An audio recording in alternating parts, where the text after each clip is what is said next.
जर खडकच नसते, तर भूभागाचा जो काही भाग म्हणजे पृथ्वीचा जो काही अंतर्गाभा आहे, बाह्य गाभा आहे, ह्या रचना आता आपल्याला जलगोलार्ध ज्याप्रमाणे आपण समजून घेतलं, सागरतळ रचना समजून घेत असताना त्यामध्ये भूखंड म्हणजे काय, गर्ता काय, डोह काय, त्याच्यानंतर सागरी भूभाग काय, मैदान काय, ह्या सर्व रचना जशा पाण्याशी संबंधित आपण अभ्यासल्या, तसंच जमिनीचा जर भूभाग पाहताना या खडकांच्या रचना आपल्याला महत्वाच्या ठरणाऱ्या आहेत.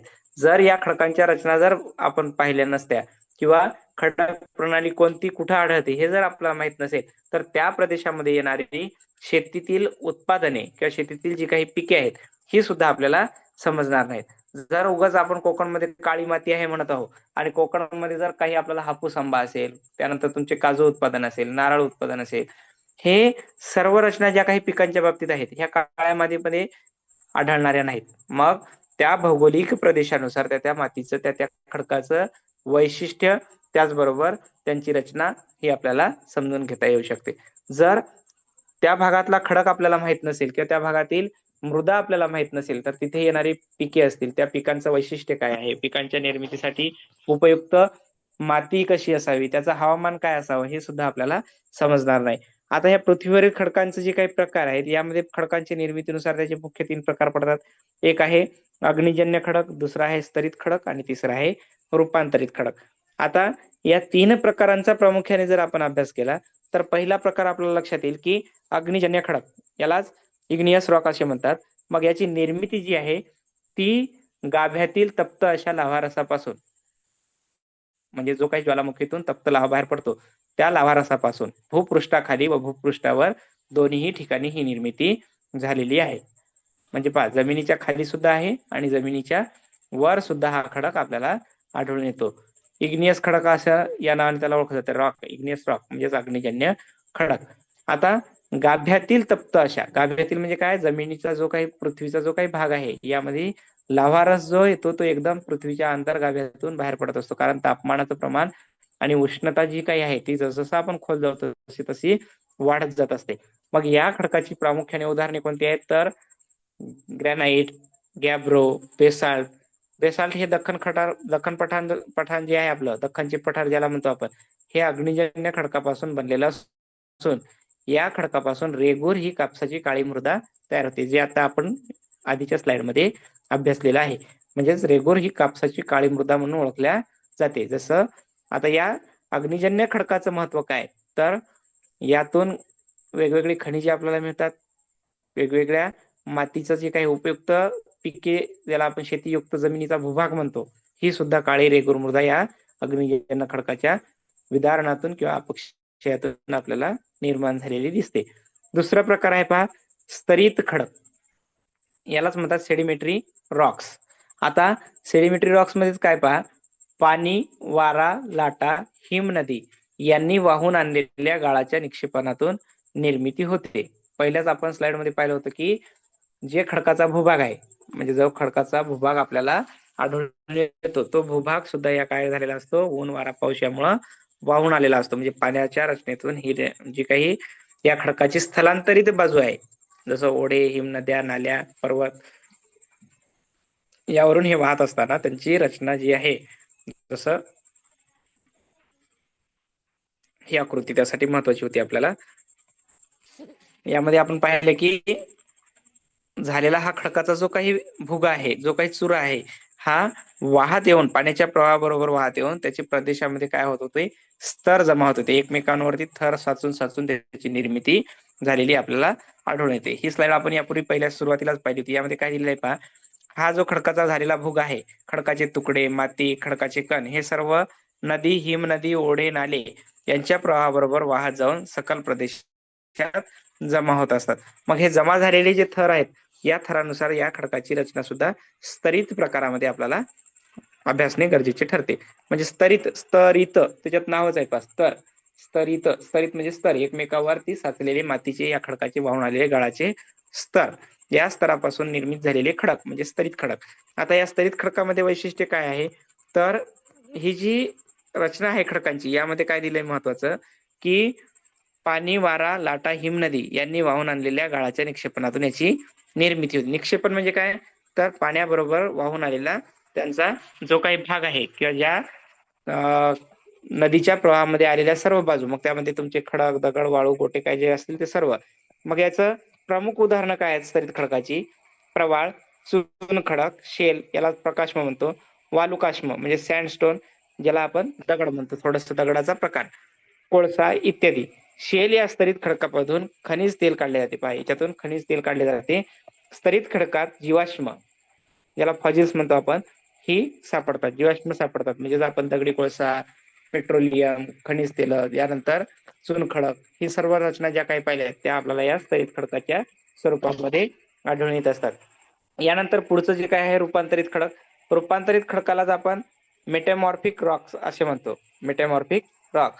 आता मूळ अग्निजन्य व स्तरीत खडकाच्या जो काही भाग आहे, मूळ अग्निजन्य व स्तरीत खडकावर उष्णता व दाब यांचा परिणाम होऊन रूपांतरित खडक बनतात. पहा, जे अग्निजन्य व स्तरीत खडक आहेत यावर उष्णतेचा व इतर काही दाब पडतो, जसं ऊन, वारा, पाऊस, जसं आपण सुरुवातीच्या ह्याच्यामध्ये पाहिलं, त्यांचा जर प्रभाव पडला, त्यांच्या दाबामुळे ही रचना निर्माण होते आणि याला रूपांतरित खडक म्हणतात. रूपांतरित काय?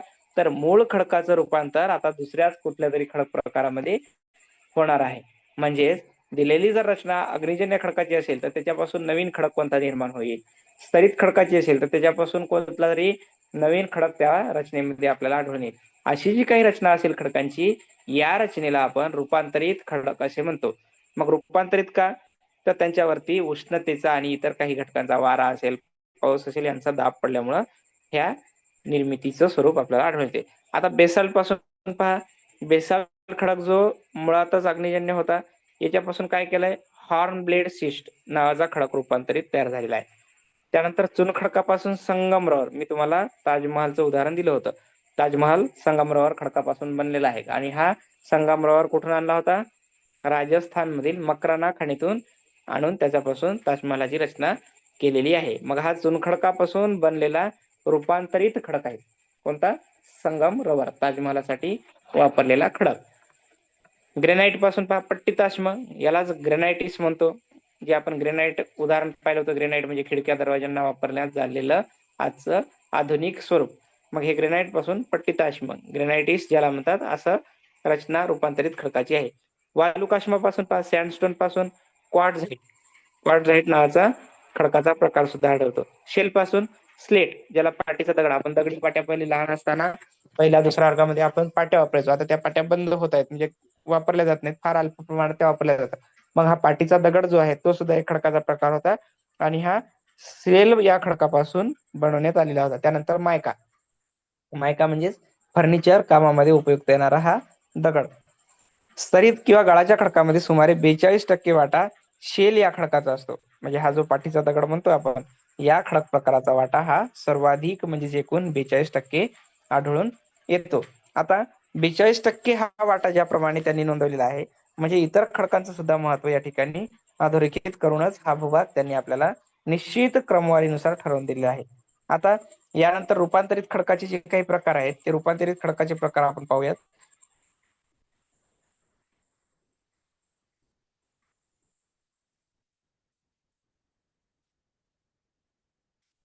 आता रूपांतरित खडक म्हणजे काय, तर मूळ खडकापासून दुसऱ्या एखाद्या खडक प्रकारामध्ये त्याचं बदललेलं स्वरूप. आता हे खडकांचे रूपांतरण जे काही आहे ते अग्निजन्य व गाळाचे खडक यांच्यावर उष्णता, दाब यांचा परिणाम होऊन त्यापासून विविध रूपांतरित खडक तयार होतात किंवा बनतात. म्हणजे त्यांच्यावरती उष्णता, उष्णता कशाची? मग हे सूर्यापासून येणारा उष्णतेचा प्रकाश असेल, उष्णता ती काही भरपूर तापमान असेल त्याचा, आणि पाऊस तसंच हवा यांचा जो काही दाब त्यावर निर्माण होतो, या दाबामुळे, उष्णतेमुळे निर्माण होणारे हे जे काही खडक आहेत, मूळ खडक जे आहेत अग्निजन्य आणि गाळाचे, यांचं रूपांतर हे स्तरित खडकामध्ये विविध वेगवेगळ्या प्रकारांमध्ये घडून येत असते. मग हे रूपांतरित खडक काय आहेत पाहूया. ग्रेनाइट, कृष्ण पत्थर ज्याला आपण म्हणतो, त्याचं रूपांतर नीस खडकातच असते, नीस खडक. त्यानंतर पुढचा जो प्रकार आहे रूपांतरित खडकाचा, बेसाल्ट अशिताश्म यापासून हॉर्न ब्लेड नावाचा खडक तयार होतो. गॅब्रो या अग्निजन्य खडकापासून सर्पेंटाईन हा रूपांतरित खडक निर्माण झालेला दिसतो. त्यानंतर गाळाच्या खडकामध्ये पहा, चुनखडीपासून संगमरवर, कोळसा जो आपण दगडी कोळसा म्हणतो, याच्यापासूनही सुद्धा ग्रॅफाइट आणि हिरा हा रूपांतरित खडक आढळतो. आता हिरा आपण जो म्हणतो हिरा हा सर्वात कठीण धातू आहे म्हणतो, पण हा हिरा सुद्धा मूळ एक खडकाचाच प्रकार आहे, जो रूपांतरित खडकाअंतर्गत गणला जातो. त्यानंतर वालुकाश्म, ज्याला सँडस्टोन असे म्हणतो. सँड म्हणजेच काय, वाळू. वालू, वाळू आपली रेती. मग स्टोन म्हणजे दगड. मग सँडस्टोन म्हणजेच वालुकाश्म. यापासून गारगोटी, क्वार्टझाईट नावाचा खडक रूपांतरित स्वरूपामध्ये आढळून येतो. शेल, पंकाश्म, स्लेट किंवा पाटीचा दगड, शिष्ट, अशी ही रचना आपल्याला या खडक प्रकारानुसार पाहायला मिळते. म्हणजेच खडकांचं जे काही विदारक स्वरूप होतं, जे काही अपक्षय अपक्षरण होतं, या सर्व प्रकारानुसार ही रचना खडकांच्या विविध रूपांतरित खडकामध्ये आपल्याला अभ्यासायला मिळतात. मग रूपांतरित खडकाचं महत्व काय, तर मूळ खडका, त्याचं वैशिष्ट्यच काय सांगता येईल आपल्याला, की मूळ खडकावर काहीतरी कारणामुळं, मग हे कारण कोणती, दाब असेल, उष्णता असेल, यामुळं मूळ खडकाचं रूपांतर एका वेगळ्याच खडकाच्या प्रकारामध्ये होणं, याला म्हणायचं रूपांतरित खडक. मग हे रूपांतरित खडक जे असतील, यामधून सुद्धा आपल्याला वेगवेगळ्या प्रकारच्या रचना सुद्धा पाहायला मिळतात. आता प्रामुख्याने लक्षात घ्या की जे काही जीवाश्म इंधने आहेत, जीवाश्म इंधने जी आहेत ती आपल्याला मूळतः रूपांतरित खडकात न मिळता, ही पहा जीवाश्म इंधने जी आपण कोळसा, पेट्रोल, रॉकेल, जे काही आपल्याला मिळणारी खनिज तेल आहेत, या सर्व प्रकारच्या रचना ज्या आहेत, ह्या खडकाच्या अग्निजन्य प्रकारामध्ये आपल्याला गाळाच्या खडकामध्ये आढळून येत असतात. आता या सर्व रचना ज्या आहेत, कोळसा, नैसर्गिक वायू, खनिज तेल, चुनखडक, ह्या रूपांतरित खडकामध्ये आढळतील की नाही, रूपांतरित खडकामध्ये आढळतील की नाही, असा एक संभ्रम निर्माण होतो. पण हा संभ्रम कायमस्वरूपी दूर करा आणि याच्यामध्ये लक्षात घ्या की मूळ खडकाचंच रूपांतर एका वेगळ्या खडक प्रणालीमध्ये होत आहे. म्हणजे त्यामध्ये असणारे अंशात्मक भाग सुद्धा त्या रूपांतरित खडकाच्या प्रकारामध्ये आढळून येतात. म्हणूनच आपण वेगवेगळ्या धातू अधातूंचा वापर करताना हा सर्व खडकांचा अभ्यास महत्वाचा ठरणार आहे.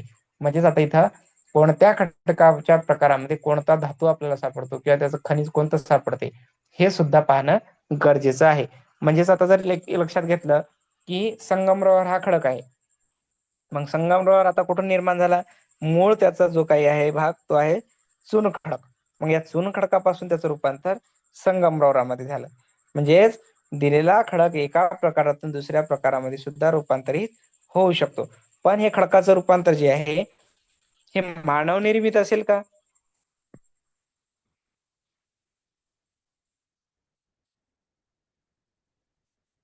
माणसाकडून या खडकामध्ये रूपांतर केलं जाईल का?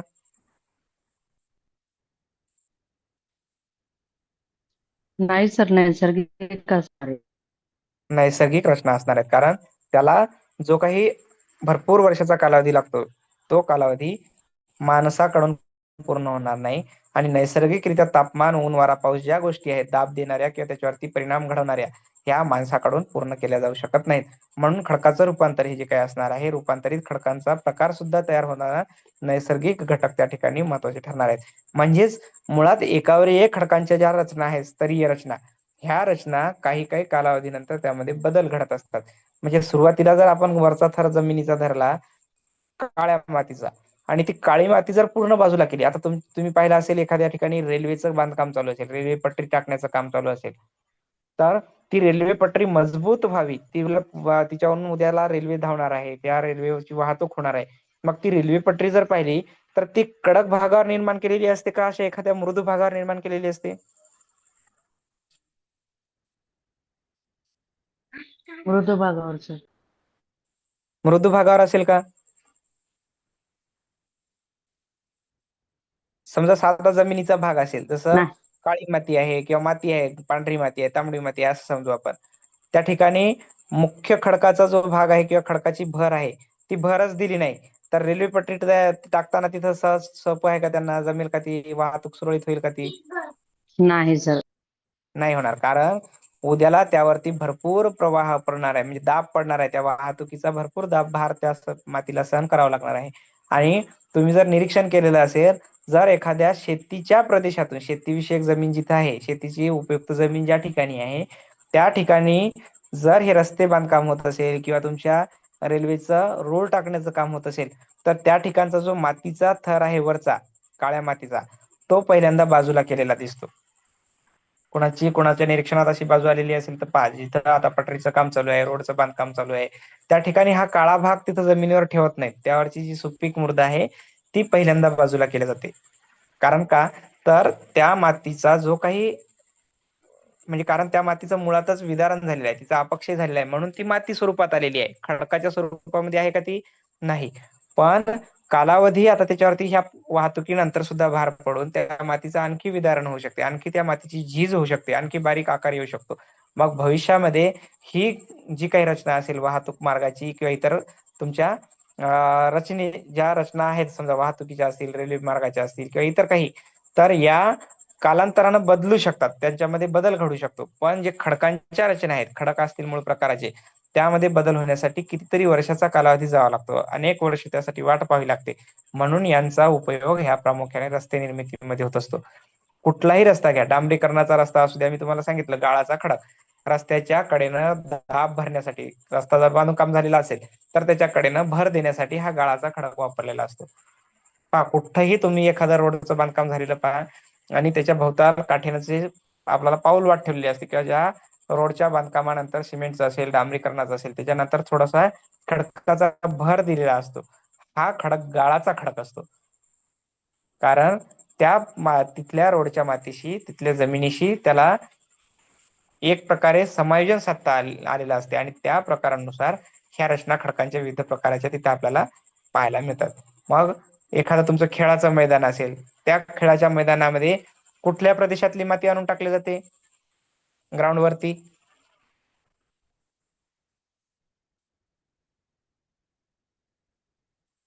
खेळाचं एखादं क्रीडांगण असेल, समजा कुस्तीचं क्रीडांगण असेल, कुस्तीचा आखाडा असेल, त्यामध्ये आढळणारी माती कुठल्या स्वरूपाची असते? कबड्डीचं मैदान असेल,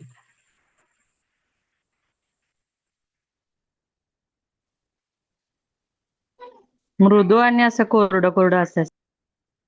हो, कुठल्या रंगाची असते ही माती प्रामुख्याने? लाल. लाल लाल रंगाची माती किंवा तांबडी माती जिला म्हणतो आपण, ती त्या ठिकाणी टाकलेली असते. कारण तर का, ही लाल माती उष्णता धारण करताना उष्णता फारशी आपल्या काळ्या मातीसारखी किंवा पांढऱ्या मातीसारखी तेवढी धरत नाही. त्याचबरोबर खेळाडूंना या मातीच्या मृदूपणामुळे इजा पोहोचत नाही, आणि थोडस पाणी जरी त्यावरती टाकलं तर ती झिरपून घेऊ शकते, म्हणजे त्या सुकून घेते, ती माती ओढून घेते ओलावा. म्हणून या मातीचा त्या ठिकाणी उपयोग केलेला असतो.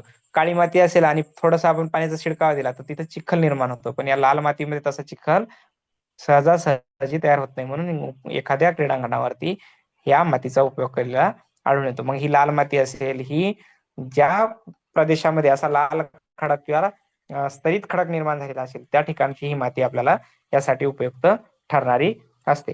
अशा प्रकारच्या ह्या सर्व खडकाच्या रचना, भूभाग आणि त्या अंतर्गत येणारे इतर रूपांतरित खडकाचे जे काही प्रकार आहेत, ते खडकांचे प्रकार आपण या ठिकाणी पाहिलेले आहेत. आजच्या या तासिकेमध्ये आपल्याला खडकांच्या स्वरूपाबद्दल, खडकांच्या उपयोगाबद्दल, त्याचबरोबर खडकांच्या विविध प्रकारांबद्दल माहिती घेता आली. यानंतर एक आहे नदी प्रणाली. नदी प्रणाली अंतर्गत आता विविध काही ज्या आकृत्या आहेत किंवा नदीनं केलेलं वहन, प्रक्षेपण, निक्षेपण, या ज्या काही बाबी आहेत, या आपण पुढील तासिकेमध्ये शिकूयात.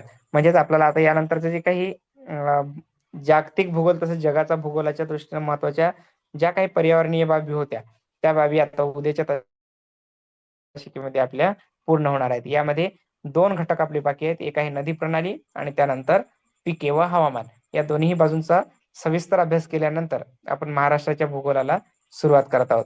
मग महाराष्ट्राच्या भूगोलाअंतर्गत येणारे तुमचे गड किल्ले असतील, प्रदेश असतील, त्यानंतर जिल्हाविषयक काही बाबी असतील, या सर्व बाबींचा आपल्याला त्या ठिकाणी अभ्यास करायचा आहे. मग भूगोल, त्यानंतर इतिहास, इतर काही सामाजिक शास्त्राचे विषय आहेत, ते सुद्धा आपल्याला परीक्षेच्या दृष्टीने महत्वाचे आहेत आणि पूर्ण करणे गरजेचं ठरणार आहे. आता परीक्षेसाठी आज 1 जून म्हणजे इथून पुढे आपल्याला 25 ते 26 दिवस कालावधी मिळणार आहे. आजचा दिवस पूर्ण झालाय, म्हणजे येणाऱ्या 28 जूनला जरी परीक्षा म्हटलं तर तिथपर्यंतचा आपला अभ्यास, त्याचा सराव आणि परीक्षेचा सरावाबरोबरच इतर विषयाचं रिव्हिजन, या सर्व बाबी आपल्याला पूर्ण करायच्या आहेत. आजच्या या तासिकेला आपण या ठिकाणी विराम देऊयात. खडकांचं जे काही महत्व होतं, खडकांचे जे काही प्रकार होते, ते निश्चित स्वरूपानं तुम्हाला समजले असतील असं गृहीत धरूया आणि आपण या ठिकाणी थांबूयात. धन्यवाद सर, सगळ्यांना महत्वाची सूचना. उद्या सकाळी आपला तास असेल. आज सकाळी पण मी ताससाठी लिंक टाकली होती, कोणीही जॉईन झालेलं नाही. तर उद्या सकाळी ठीक 9 वाजता आपला मानसशास्त्राचा तास असतो. ठीक आहे. कळलं का ओके मी सर. मी सूचना दिलेली कळली का? कारण सकाळी कुणीही जॉईन झालं नव्हतं.